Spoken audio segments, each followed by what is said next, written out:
வணக்கம். நீங்கள் பார்க்குறது லோகிதா ஸ்ரீனி சேனல். இன்றைக்கி நம்ம குழம்பு மல்லித்தூள் தான் ரெடி பண்ண போகிறோம்.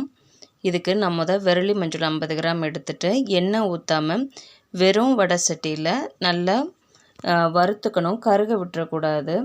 நல்லா வறுத்துட்டு ஒரு பேப்பரில் இதை ஆற வச்சுருவேன். இதே மாதிரி நம்ம ஒவ்வொன்றா வறுத்து ஆற வைக்கணும். இப்போ நான் விரலி மஞ்சளை நல்லா இப்போ வறுத்தாச்சு. இப்போ இதை ஆற வைக்கலாம். இப்போ ஜீரகம் 100 கிராம் போடுறேன். ஜீரகம் நல்லா பொரிஞ்சு அதோட ஸ்மெல் நமக்கு நல்லா வரும். இதையும் கருக விட்டுறாமல் நல்லா ஒரு பொன்னிறமாக நம்ம வறுத்து எடுத்துக்கணும். இப்போ போட்டிருக்கிறதுக்கும் நம்ம வறுத்ததுக்கப்புறமே உங்களுக்கு கலர் டிஃப்ரெண்ட் தெரியும். இது நல்லா பொரியும். பொரிஞ்சதுக்கப்புறம் நம்ம இதை ஆற வைக்கணும். இப்போ நமக்கு நல்லா ரெடி ஆயிடுச்சு. இப்போ இதை நம்ம பேப்பருக்கு மாற்றிடலாம். இப்போ மிளகு 50 கிராம் எடுத்திருக்கேன். இது நல்லா வெடித்து நல்லா அந்த மிளகோட ஸ்மெல் நமக்கு வரும். அந்த ஸ்டேஜில் நம்ம இதை எடுத்து ஆற வச்சிடலாம். இப்போ இதை வெடிக்கிறது கூட நீங்கள் இதில் பார்க்கலாம். இது எல்லாமே எண்ணெய் ஊற்றாமல் தான் நான் வறுக்கிறேன்.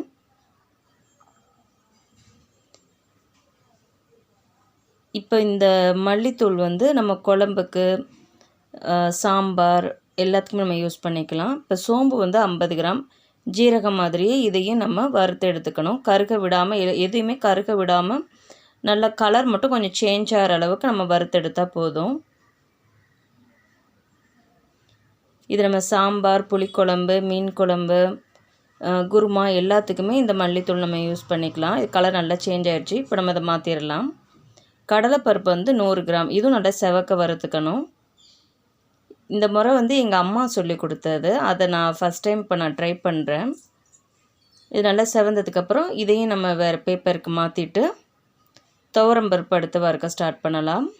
துவரம்பருப்பு 100 கிராம், கடலைப்பருப்பு 100 கிராம், துவரம்பருப்பு 100 கிராம் நம்ம வறுத்து எடுத்துக்கணும்.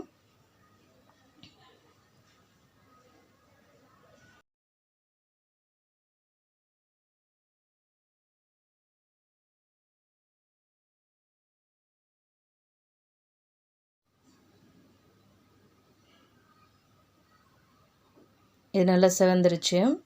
இப்போ நம்ம கொஞ்சமாக எண்ணெய் ஊற்றி 1/2 கிலோ மல்லி எடுத்திருக்கேன். நான் 1/4 கிலோவாக பிரித்து நான் வறுத்துக்கிறேன். ஏன்னா அந்த பாத்திரம் அவ்வளோதான் பிடிக்கும்.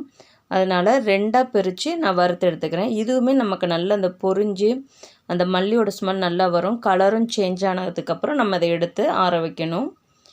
இதே மாதிரி மல்லி நான் 2 டைம் நான் பண்ணுறேன். ஏன்னா 1/2 கிலோங்கிறனால 1/4 கிலோவாக நான் பண்ணிக்கிறேன். ஏன்னா இந்த பாத்திரம் அவ்வளோதான் பிடிக்கும். இதுக்கும் மல்லிக்கும் கருவேப்பிலைக்கும் மட்டும்தான் நம்ம எண்ணெய் ஊற்றி வறுக்கிறோம். மற்றது எல்லாமே எண்ணெய் இல்லாமல் வெறும் பாத்திரத்தில் தான் நம்ம வறுத்தெடுத்தோம். இதை வறுத்துட்டு நம்ம நல்லா ஆற வச்சு தான் நம்ம இதை மில்லுக்கு கொண்டு போகணும்.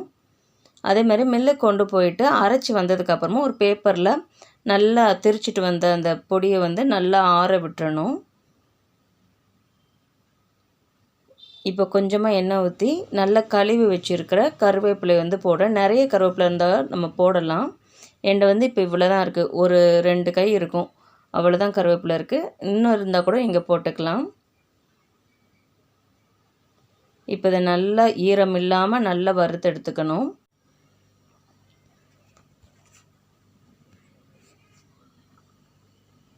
இப்போ நல்லா வறுத்தாச்சு. இப்போ இதையும் நம்ம ஆற வச்சிடலாம். நான் இந்த மாதிரி தான் பேப்பரில் போட்டு ஆற வச்சுருக்கேன். இதை திரிச்சிட்டு வந்ததுக்கப்புறமும் நம்ம பேப்பரில் இது மாதிரி போட்டு ஆற வச்சுக்கணும். திரிச்சிட்டு வந்ததை நான் வீடியோ எடுக்கிறதுக்கு மறந்துட்டேன். அதை நல்லா ஆற வச்சுட்டு ஒரு ஈரம் இல்லாத பாக்ஸில் நம்ம மாற்றி யூஸ் பண்ணிக்கலாம்.